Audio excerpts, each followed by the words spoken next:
సింపుల్గా కొన్ని క్వశ్చన్స్ ఉన్నాయి, ఆవిడ అడగాలనుకుంటున్నాను.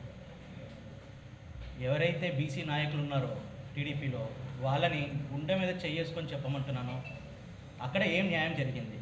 ఇక్కడ నేను చెప్పగలుగుతాను, మాకు మోర్ దెన్ 50% బీసీలకి లోకల్ బాడీలో కానీ 2019 జనరల్ ఎలక్షన్స్లో కానీ లేదంటే మన కార్పొరేషన్స్లో కానీ అన్నిట్లో మోర్ దెన్ 50% న్యాయం జరిగింది.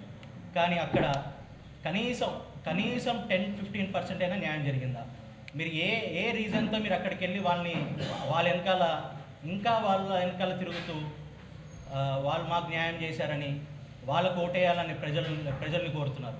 ఒక్కసారి మీరు కులానికి మీ కులానికి న్యాయం చేయాలంటే గుండె మీద చేసుకొని మీ మనస్సాక్షిగా చెప్పండి, మీకు అసలు అక్కడ ఏం జరిగింది, ఇక్కడ ఏ అన్యాయం జరిగింది.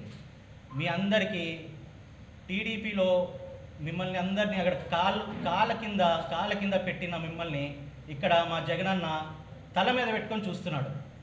అవునా కాదా? ఇదే స్ట్రైట్కి వెళ్ళి చంద్రబాబు నాయుడు గారిని అడగండి.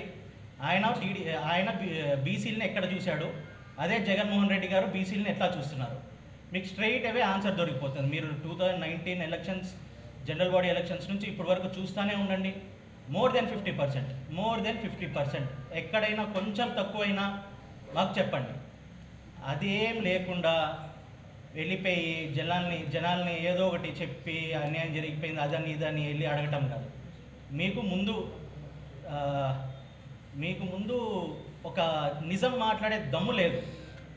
అన్ని అబద్ధాలు చెప్పుకుంటూ అది చేసాం ఇది చేసాం అన్ని అబద్ధాలు చెప్పుకుంటూ ఇంకా మా బీసీని అన్యాయంగా కాళ్ళ కింద పెట్టుకోవాలని ఆలోచిస్తున్నారు. కానీ మా జగన్మోహన్ రెడ్డి గారు లాగా తల మీద పెట్టుకొని చూడాలని మీరు అనుకోవట్లేదు. అన్ని పథకాల్లో లాభం ఎవరైనా పొందారంటే బీసీ, ఎస్టీ, ఎస్సీ వీళ్ళందరూ లాభం పొందిన వాళ్ళే. పిల్లలు గవర్నమెంట్ స్కూల్లో పిల్లలు చదువుకుంటున్నారు, మంచిగా చదువుకుంటున్నారు, ఫుడ్ తింటున్నారు, ఇంగ్లీష్ మీడియంలో చదువుకుంటున్నారు. వీళ్ళందరూ బయటికి వెళ్ళి చదవడానికి కూడా రెడీ అయిపోతున్నారు.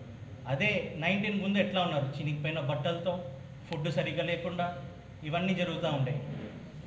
ఈ చేంజ్ని మీరు డైజెస్ట్ చేసుకోలేకపోతున్నారా? బీసీలు ఎదిగిపోవటం మీరు డైజెస్ట్ చేసుకోలేకపోతున్నారా? ఒకటే ప్రశ్న చంద్రబాబు నాయుడు గారికి, 2019కి ముందు మీరు ఏం చేశారు బీసీలకి? ఎక్కడ ఉంచారు బీసీలని? మీ మంత్రివర్గంలో ఎంతమంది ఉన్నారు? అదే కంపేర్ చేయండి. మా మంత్రివర్గంలో ఎంతమంది ఉన్నారు, మీ ఎమ్మెల్సీలు ఎంతమంది ఉన్నారు, మా ఎమ్మెల్సీలు ఎంతమంది ఉన్నారు, మీ ఎమ్మెల్యేలు ఎంతమంది ఉన్నారు, మా ఎమ్మెల్యేలు ఎంతమంది ఉన్నారు? ఒక్కసారి కంపేర్ చేయండి. మీరు ఎక్కడ న్యాయం చేశారు? చీటికి మాటికి ఎలక్షన్ టైం రాగానే మేము న్యాయం చేశాము, మాకు బీసీలు కావాలా. ఎలక్షన్ టైంలో మాత్రమే నా బీసీలు గుర్తొచ్చేది, మామూలుగా బీసీలు గుర్తురారా? మామూలుగా అసలు ఇంకా బీసీలు అనేది మర్చిపోతారు. అన్నిట్లో అట్లా అని చేసుకుంటూ డబ్బులు తినేసి అది చేసి అన్నీ చేసుకుంటారు. మళ్ళీ ఎలక్షన్ టైంకి రాగానే బీసీలు గుర్తొస్తారు. బీసీ ఓట్ బ్యాంక్ కావాలా, బీసీలు మా దేవుళ్ళు అంటారు, అన్నీ ఇప్పుడు గుర్తొస్తాయి. ఎలక్షన్కి అది 2 నెలల ముందే గుర్తొస్తుంది. మీరు బీసీ నాయకులు ఎవరైతే అక్కడ ఉన్నారో మీ మనస్సాక్షికి మీరు అడగండి. నాకు తెలిసి మీకు తెలిసిన మీ కుటుంబాల్లో కూడా ఈ పథకాలు తీసుకున్న వాళ్ళు హ్యాపీగా ఉన్నోళ్ళు చాలామంది ఉంటారు. మీ మనస్సాక్షికి మీకే వదిలేస్తున్నా. ఎందుకంటే ఇట్లా ఈ ఎలక్షన్ టైం రాగానే వాళ్ళు ఇచ్చే కొన్ని చిల్లర డబ్బుల కోసము కులాన్ని అటు పెట్టేసి వాళ్ళకి మద్దతుగా మాట్లాడటం పద్ధతి కాదు. మీరు కులాన్ని మోస్తున్నారంటే అది చాలా పెద్ద బాధ్యత. ఆ బాధ్యతని సరిగ్గా నిర్వహించాలి. అలానే ఇక్కడ గుంటూరు వెస్ట్లో విడుదల రజనీ గారు ఒక బీసీ మహిళ వచ్చినప్పటి నుంచి ప్రతిరోజు పాపం సమస్య, వాళ్ళకి ఏదో ఒక సమస్య క్రియేట్ చేస్తున్నారు. ఆఫీస్ మీద దాడులు, ట్రోలింగ్, సోషల్ మీడియాలో ట్రోలింగ్. ఒక బీసీ మహిళ రాజకీయాల్లోకి రాకూడదా? బీసీ మహిళ ఎదగకూడదా? అంత ఈర్షపడుతున్నారు. ఒక బీసీ మహిళ చిన్న వయసులో మంత్రివర్గంలో చేరిందని అంత ఈర్షపడుతున్నారా? మీరు ఎంకరేజ్ చేయాలా. బీసీల మీద అంత ప్రేమ ఉన్నప్పుడు ఎంకరేజ్ చేయాలా, బీసీలు ఎదుగుతున్నప్పుడు ఎంకరేజ్ చేయాలా. అది లేకుండా సోషల్ మీడియాలో ట్రోల్ చేసి ఆఫీస్ మీద రాళ్ళ దాడి చేసి ఇవన్నీ చేస్తూ ఉంటే, ఇవన్నీ చేసి మళ్ళీ ఎలక్షన్ టైం రాగానే మీరు మళ్ళీ మాకు బీసీలు కావాలా, మేము బీసీలు బాగా చూసుకుంటున్నాము, మా గుండెల్లో బీసీలు ఉన్నారు, ఈ అబద్ధ మాటలు ఇంకా చెప్పద్దు. ఎవరు జనాలు నమ్మరు.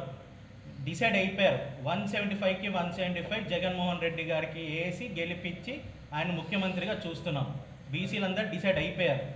మీరు దయచేసి ఈ రాంగ్ ప్రాపగండా చేసుకుంటూ మీరు జనాల్ని మభ్యపెట్టి అబద్ధాలు చెప్పుకుంటూ చేయకండి.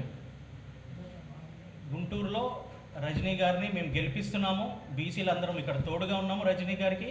అలానే రాష్ట్ర వ్యాప్తంగా 175కి 175 జగన్ గారికి బీసీల నుంచి అది గిఫ్ట్గా ఇద్దామని అందరూ కోరుకుంటున్నారు. Thank you.